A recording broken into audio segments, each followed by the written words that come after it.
এই বছরের নীলষষ্ঠীর দিনটি খুবই স্পেশাল ছিল। মানে নীলষষ্ঠী তো ছিলই, সাথে সোমবার ছিল এবং একাদশী ছিল।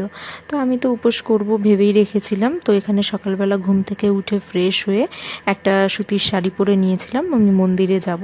তো এখানে যা যা জিনিসপত্র লাগবে পুজোর জন্য সেগুলো সব একটা ঝুড়ির মধ্যে জোগাড় করে নিয়ে আমাদের বাড়ির কাছে একটা শিব মন্দির ছিল, ওখানে আমার ছেলেকে নিয়ে চলে গেছিলাম।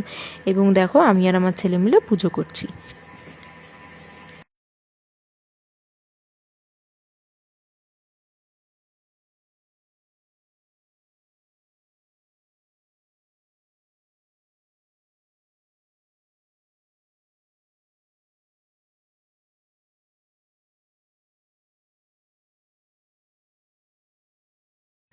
পুজো সেরে বাড়ি এসেছি। এখানে আমি আর মা মিলে বসেছি সাবু মাখতে। মা হচ্ছে নারকেল কুড়িয়ে দিচ্ছিল আর আমি সাবুটা মাখছিলাম। আমি ফার্স্ট টাইম সাবু মাখছিলাম, আর মোটামুটি খেতে কিন্তু ভালোই হয়েছিল।